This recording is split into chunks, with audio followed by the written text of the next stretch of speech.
Hey guys, welcome back to Medical Coding with Blue. Today is Vlogmas Day 5. If you are brand new to my channel, welcome. I am Blue, I'm a medical coder. This year for Vlogmas, I am doing the whole series about modifiers. And I'm going to be leaving some very helpful links in the description box below. So if you need more information or you'd like to learn more, I hope that you will check them out. I hope this will be helpful for you and that you will learn something from it, because I know it is a lot. And understanding these modifiers and when to apply them, it just makes it all the more fun, right? So let us begin. Today's modifier is going to be modifier 57, decision for surgery. Now I'm going to be reading from the CPT manual. This is the AMA edition, the professional edition. Appendix A has the definitions of the modifiers. So 57, here we go. Decision for surgery. An evaluation and management service that resulted in the initial decision to perform the surgery may be identified by adding modifier 57 to the appropriate level of E&M service. Now, it's very important to understand what this means.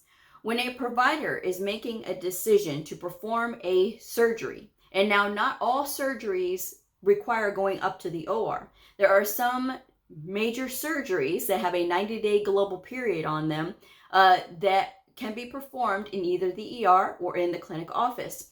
Closed treatment of a fracture comes to mind, okay? So that is something to kind of like get your head in the right, going in the right direction. So there are procedures that have a 0-day global. There are procedures that have a 10-day global, and there are procedures that have a 90-day global. So we're taking that 0 and that 10 off because this does not apply to procedures like those. This only applies to major procedures that have a 90-day global period on them, okay? So for example, a patient comes into the doctor's office and it turns out that they have a wrist fracture. So the provider says, okay, I'm gonna go ahead and decide to do a closed treatment on this fracture. We're gonna put him in a cast and then we'll see him back in a couple of weeks. In order to signal to the insurance company that this visit resulted in the decision to perform a major surgery or have a procedure that has a 90-day global period on it, we need to let them know by saying 57. So their evaluation and management service, the appropriate level, whatever they're going to get, 99204, for example, if they're in the clinic, and just an example with that 57 modifier on it, right? Because that's saying that decision was made this day, and the procedure is going to be performed either the same day or within 24 hours. Well, they're doing a casting right there in the clinic. That casting code, that closed treatment code without manipulation or with manipulation will also be applied as well. So it will be the appropriate level of E&M, for example, that 99204 with the 57 modifier, and then the closed treatment code will also go on there with the direction left or right, okay? So that is how those procedures would be reported. But if this same patient, if the provider says, well, you know, this was a pretty nasty break, but we are going to let the swelling go down for a little bit, but we're going to come and bring you back in for surgery up in the OR. We're going to do an open reduction internal fixation next week. So yes, while the provider decided to do a surgery, they are not going to perform that surgery on this day or the next day. So they would not get a modifier 57 on this visit. Okay, so that is something that you should know, because again, it depends on when the procedure was performed. This is why I encourage coders to talk to their providers. And if you can't talk to your provider because it's somebody else and you're seeing that this information is missing from the documentation, get with your education people so that they can get with the provider to talk about this. What needs to be on there is what surgery are they going to do? When are they going to do this surgery? Or if they're doing it this same day or the next day, that needs to be on there as well. And so that way we know for sure there is no uncertainty of when this procedure is being performed, because it's very important. You know, on planned surgeries, it is the day before surgery, the day of surgery, and 90 days thereafter that is covered in the global period. So in a 90-day global period, it is a total of 92 days, right? Again, the day before surgery, the day of surgery, and 90 days thereafter.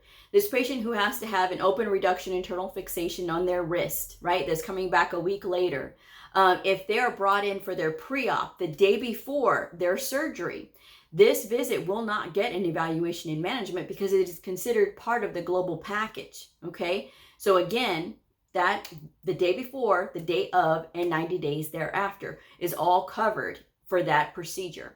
So that is something to know. Again, even when you're coding for those pre-op visits, you need to know what is the date that this patient is going to have their surgery. When I see if that information is missing, I immediately kick it back. When is this patient going to have this surgery? Because if it's a pre-op, I need to know when. You know, pre-ops need to be done within 30 days of the surgery, right? You cannot have it outside of that time because that would make it invalid. There is no purpose for that if it's not within the 30 days. So that pre-op needs to be done within 30 days, because if there's something that is like the patient's blood sugar goes up and they can't go with surgery, they're going to need to know this fairly close to the surgery instead of way out. So again, the day of surgery, what surgery are they going to have, and what is the diagnosis are all very key points. Even when the patient has been injured. And I see so many providers try to do this. I even see coders try to do this. So I'm going to tell y'all what I tell everybody else. When a patient has been injured and they have a surgery for that injury is going to be picked up. You will not pick up orthopedic aftercare on an injury that has had a surgery.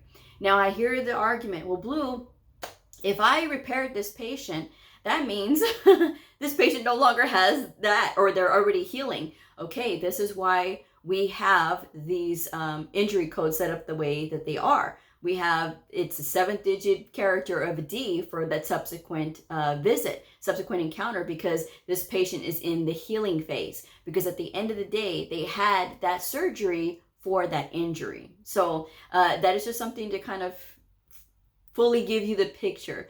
Now, yes, I know this is about Modifier 57, but it is also very important to understand that a lot of times when you are doing this in the clinic, that these are kind of the questions that are going to come up. So you guys know I'm I tell the whole story. I don't just tell a little bit of it. So but anyway, so I'm going to read from the Novitas website, and I'm going to be leaving this link in the description as well. Modifier 57 fact sheet, which you guys know I love Novitas, and I've been raving about them for the last few days, so I will spare y'all that. What you need to know: Modifier 57 is used to indicate evaluation and management service resulted in the initial decision to perform surgery either the day before a major surgery, 90-day global period, or the day of a major surgery. Appropriate uses: append only to the E&M procedure code. So again, this does not go on the procedure codes. This goes on the E&M level, okay? Where the decision for surgery is made the day of or the day before a major surgery during the E&M service. Inappropriate uses: appending to a surgical procedure code, obviously no. Appending to an E&M procedure code that is performed the same day as a minor surgery. So again, those 0 to 10 day global procedures are off the table on this thing here. And if you checked out Modifier 25 video, which was the very first video in Vlogmas, you'll see why. And again, I'm going to be leaving that link for that website, that all you have to do is plug in the procedure code and it will tell you how many global days, so you have an idea of what's going on, right? Also continuing on with inappropriate uses.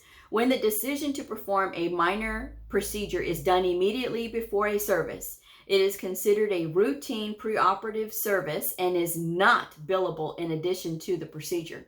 So again, if you had seen Modifier 25 video, you would understand that part and what I mean by that. So that I'm going to leave over there. Do not report on the day of surgery for a pre-planned or pre-scheduled surgery. So again, like I said before, the day before, the day of, and 90 days thereafter on a pre-planned surgery is already all going to be included in that global package. It is only when the initial decision to perform that surgery, and that surgery is going to be done on that same day or within 24 hours, would that 57 modifier apply to that evaluation and management service. Okay. Do not report on the day of the surgery if the surgical procedure indicates performance in multiple sessions or stages. And then facts. Global period includes the day before the surgery, the day of the surgery, and the number of 90 days after the surgery, which in 90-day global, it would be 90 days after. Note, a major surgery has 90 days post-operative period, and a minor surgery has either 0 to 10-day post-operative period. Pre-operative period is the day before the surgery or the day of surgery, and E&M service resulting in the initial decision to perform major surgery is furnished during post-operative period of another unrelated service. Then the E&M service must be billed with both modifier 24 and 57, which those combination things I'm going to be addressing in a separate video. So if that doesn't make sense right now, it's totally okay.